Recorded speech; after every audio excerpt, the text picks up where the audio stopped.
Mga anak, halina kayo, malilate na kayo sa school.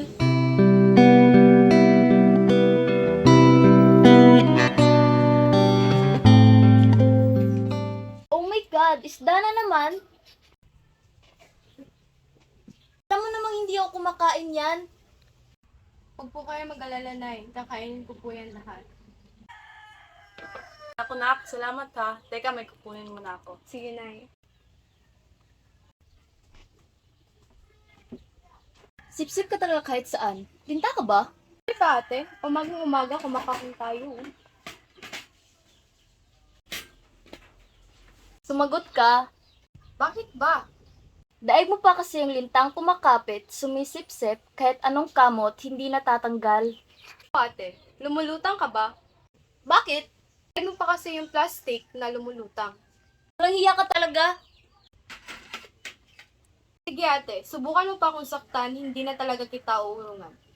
Ito ang tatandaan mo, Diana. You're nothing but a second-rate, trying hard, copycat. Nag-aaway na kayo? Wala po, Nay. Natulok niyo po kasi yung mga plato, kaya tinulungan ko siya magligpit. Totoo ba yon, anak? Opo, Nay. Hindi na, umalis na kayo, baka malate pa kayo sa school.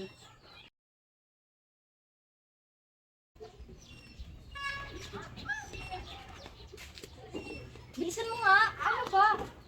Bagal-bagal.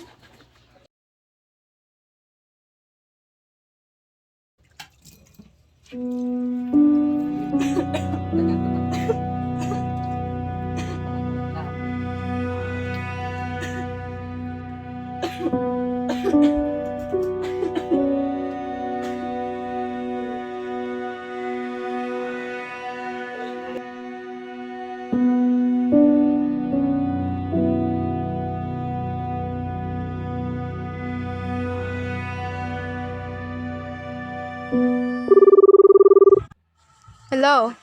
Ate, sagutin mo yung telepono. Ano ba?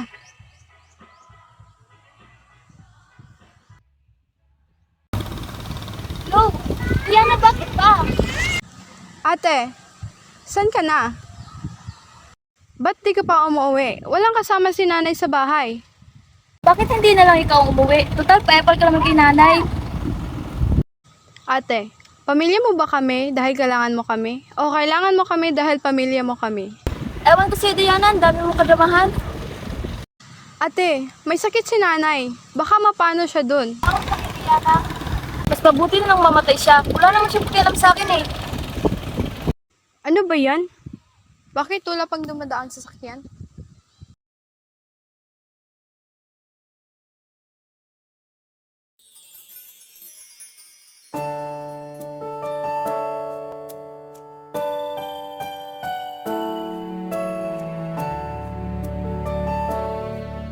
Miss, are you okay? Okay lang ako. Paano kung mahulog na ako?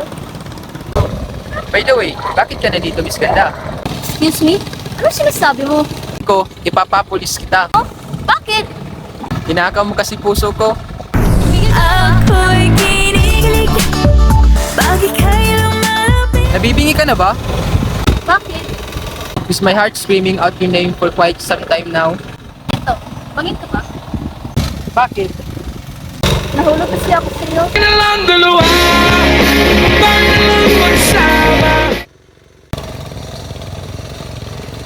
Saan ka ba kasi pupunta? Hanapos na ka ng masasakyan. Pwede ba? Can I have yours?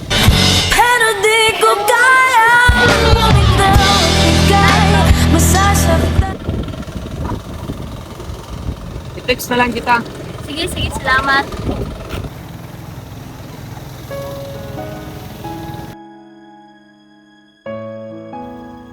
Nay? Ate, ba't ngayon ka lang? Kanina pa kita hinahanap. Huwag kang umasta kung akala mo totoo kang anak ni nanay. Anak ka naman sa labas. Ngayon pa ba tayo mag-aaway, ate? Ano tayo magagawa? Nasa ospital na si nanay. Hindi, Diana. Ngayon natin ito pag-usapan para maninig ni nanay. Kaya naman tayo naghirap, di ba? Kung hindi na umepal yung tatay mo kay nanay, hindi na na-aksidente si daddy noon. Ba, kaya naman naghiwalay ang tatay mo at si nanay dahil walang makukubkob si nanay sa kanya. Sige Diana, ipakita mo yung tunay na pagkatao mo sa harap ni nanay. Huwag mong maliitin si tatay dahil siya ang nagligtas kay mami. Oo nga eh, akala ko ba tatay mo si Superman? Yun pala, nagtitinda ng suman. Kita ko yung tatay mo nasa bubong, binato ko ng talong shoot sa ilong. Malupit na sambit sa mukha mong mapait, kilikili mo ay ahit, mamatay ng pangit. Kung makapagsalita ka, anong tingin mo sa sarili? Reyna ng kagandahan? Ikamukha mo nga si Sasa girl. Sino yan? May kamay ka, diba? Search mo. Balik na ako sa trabaho.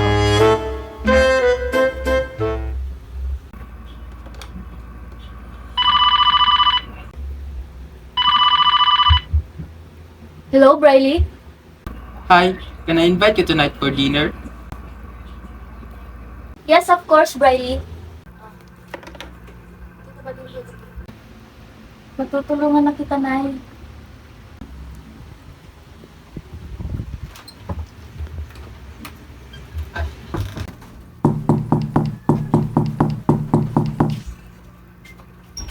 Ako, thank you ha for coming.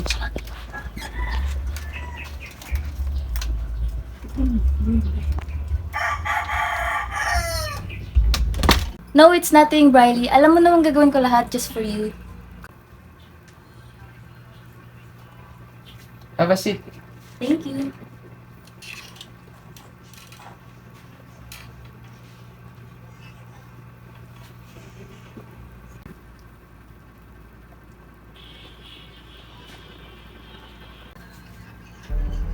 Ashley?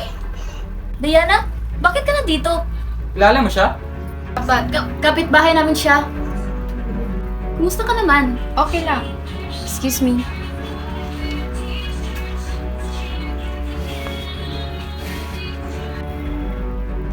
Nako Ashley, pasensya ka na. Tumatawag kasi si Daddy sa opisina. I need to respond this. Dito ka lang ha. Diana, please assist Ashley. Yes, sir. Hoy, sa tingin mo umaga mo sa akin si Briley? Ano naman ba yung iniisip mo? At saka, anong ginagawa mo dito? Ito ang isipin mo, Diana. Ang mundo ay parang kiyapo. Maaagawan ka, kaya lumaban ka. Diba matapang ka? Lumaban ka! Dali! Ngayon may labas yung tapang mo. Ano? Is everything okay here? Naku, I'm sorry. Natapunan ko kasi siya. May tissue ba kayo dito? Okay lang po, ma'am. Ako na mag-ayos sa sarili ko. Sige Diana, go fix yourself. Sorry Ashley, tumawag kasi si Daddy. Nagka-problema kasi kami sa external finances. It's okay, Briley. Aalis na rin naman ako.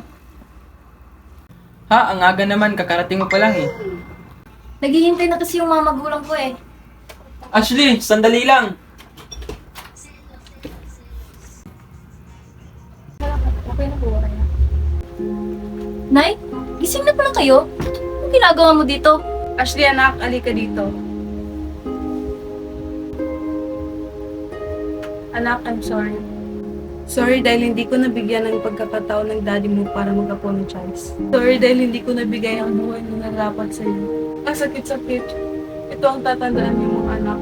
Kung darating ang panahon na mawawala ako, ito ang tatandaan. Mahal na mahal ko kayo.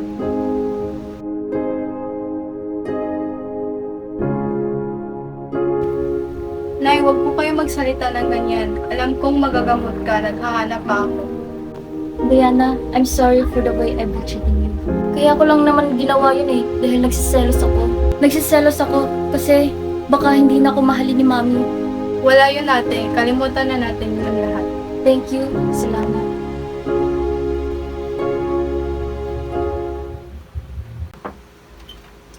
Excuse me.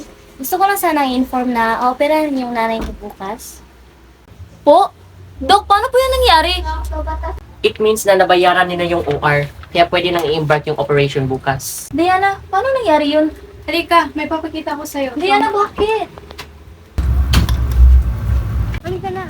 Bakit ba? Bakit pa tayo nandito sa labas? Basta Kinakabahan halika. naman ako sa'yo eh.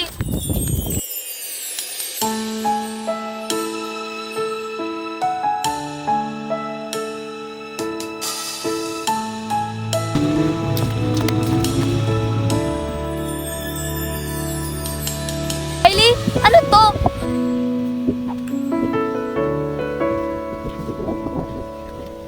Kumusta na bang nanay mo? Opera na ba siya ngayon?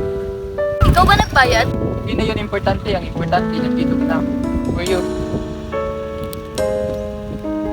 Diana, will you be my girlfriend?